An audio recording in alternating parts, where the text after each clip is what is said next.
Bueno, los Estados Unidos se describen como una democracia, pero esto es totalmente engañoso. En muchos sentidos es un país muy libre, quizás el más libre de todo el mundo. Hay acceso a documentos, una gran protección de la libertad de expresión. Hay muchas cosas favorables. Pero si pensamos en el gobierno, es una plutocracia. Hay muchos estudios de científicos importantísimos que hacen un análisis pormenorizado de títulos cruciales, la relación entre las actitudes de las personas y las políticas públicas. Y esto sirve para medir muy bien el alcance de la democracia. Y podemos ver la política pública. Las actitudes de la gente, sabemos mucho al respecto. Hay mucha sofisticación, tenemos una industria, las encuestas, los sondeos son confiables, son congruentes, hay mucha información que se obtiene y se recaba. Podemos estudiar esto y los resultados son reveladores. Nos dicen que el 70% de la población en el ranking, en los últimos escalones de ingresos, no tienen efecto sobre las políticas. Los representantes políticos, quienes los representan, no les prestan atención y por eso no les importa votar, imagino. Si subimos por esta escalera en el ranking, hay un poco más de influencia. Cuando llegamos a la cima, tenemos casi un control absoluto, no al 100%, pero casi. Y con esto quiero decir una fracción pequeñísima, un 1%. Si se participa en las elecciones en Estados Unidos, tenemos fondos gigantescos. ¿Y de dónde provienen estos fondos?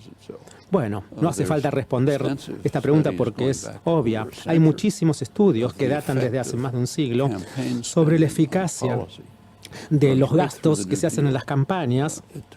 El New Deal, por ejemplo, tenemos, y los principales estudiosos de este tema, Ferguson, un importantísimo científico, y ha demostrado, al igual que otros, que el gasto que se hace en las campañas políticas no sirve para predecir muy bien las políticas que se implementarán.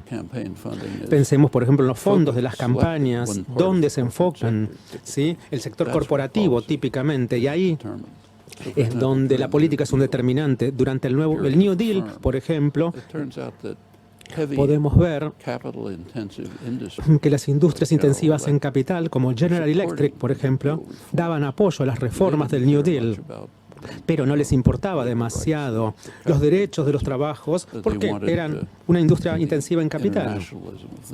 Pero les importaba el aspecto internacional del New Deal y de estas políticas.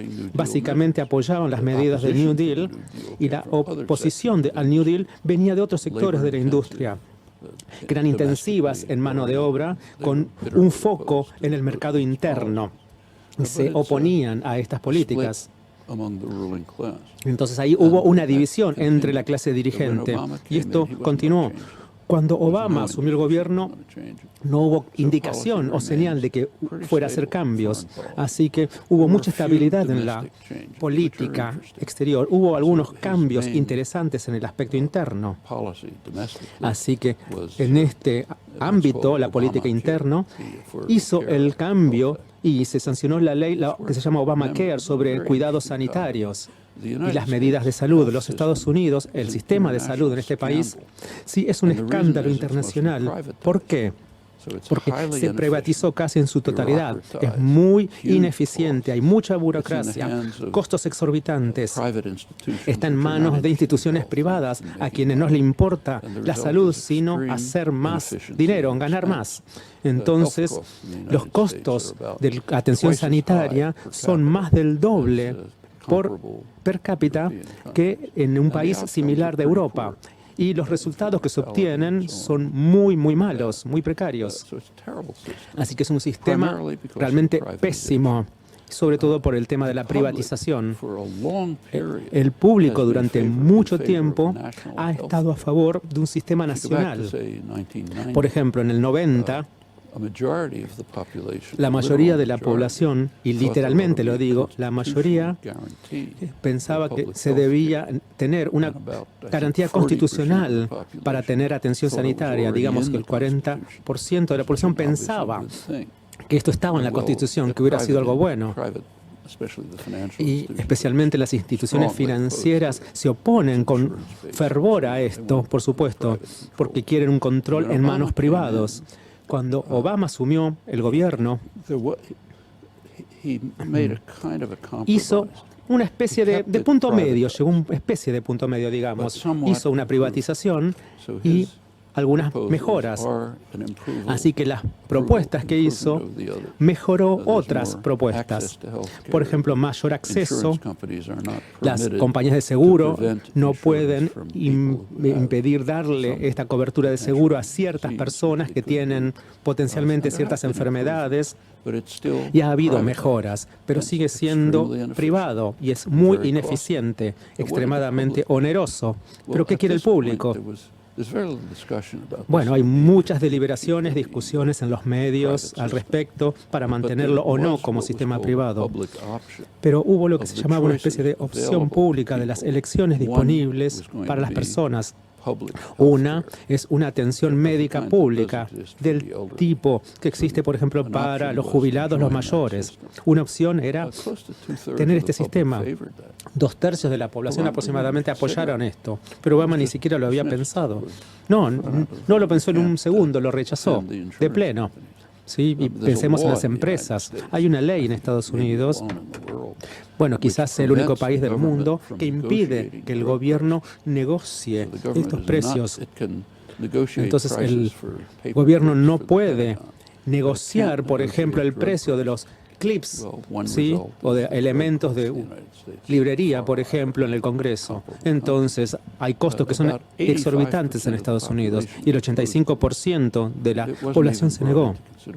Así que ni siquiera se analizó este tema. El poder. Bueno, los Estados Unidos es como una sociedad, digamos, dirigida por empresas, corporativa. Y es una de las razones por la cual esta infraestructura, bueno, es así, la salud pública, bueno, todo funciona así. Y uno de los efectos, y estas son instituciones muy poderosas, el presidente que quiera superar estos escollos, quizás podría haberlo hecho apelando a movimientos populares para obtener su apoyo, algo que pasó con New Deal, con los movimientos de trabajadores, activismo político. Un presidente Roosevelt que tuviera cierta compasión y fue capaz de imponer ciertas medidas sociodemocráticas. Pero bueno, Obama no tuvo este enfoque, así que sí hubo ciertos logros. No es 0%, pero nada como las ilusiones que se crearon en un principio.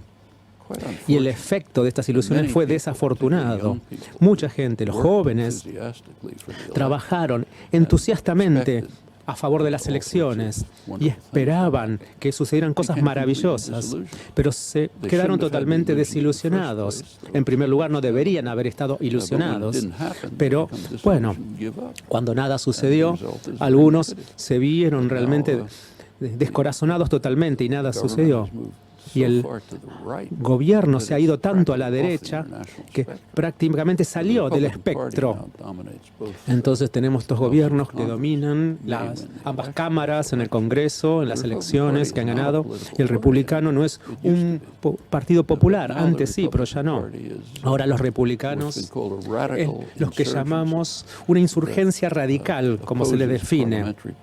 Se opone a la política parlamentaria. Y estoy citando a uno de los comentadores políticos conservadores más famosos, Amelstein, y simplemente ha descrito que este partido político tiene una especie de insurgencia radical. No participan realmente en el sistema parlamentario. De hecho, están tan abocados a su propia meta de enriquecer a los que ya son extremadamente ricos y de proteger al sector corporativo. Están tan dedicados a esta meta que no tienen forma de obtener votos expresando y publicando sus programas, sino que tienen que apelar a sectores de la población que siempre han estado ahí apoyándolos, pero que nunca se organizaron como fuerzas políticas. Incluso, por ejemplo, los cristianos evangélicos o los fundamentalistas, los cristianos fundamentalistas, un gran segmento de la población de los Estados Unidos. Así que han movilizado una gran parte de esta base. Los supernacionalistas, los que están muy asustados del desarrollo demográfico que se está llevando a cabo. Bueno, saben que Estados Unidos ha sido una sociedad muy racista. Bueno, como Europa, quizás creo que es un poco peor, pero Estados Unidos es un país muy racista. Y si pensamos en los aspectos demográficos, la población blanca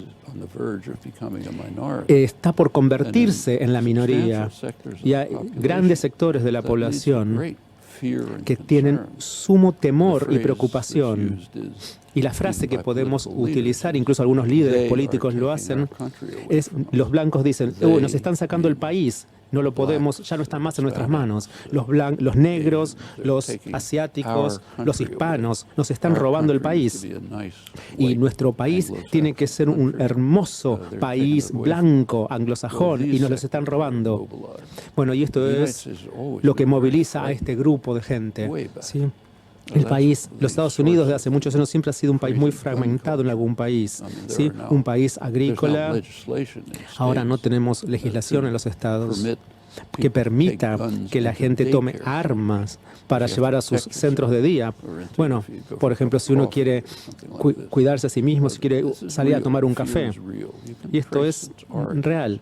Y lo podemos rastrear en la historia. Y, por ejemplo, ¿por qué? Porque Estados Unidos es un país tradicionalmente de gente que fue a colonizar, los inmigrantes, no como Inglaterra, que envió a los colonos a Australia y que tuvieron que exterminar y sacar a los aborígenes naturales.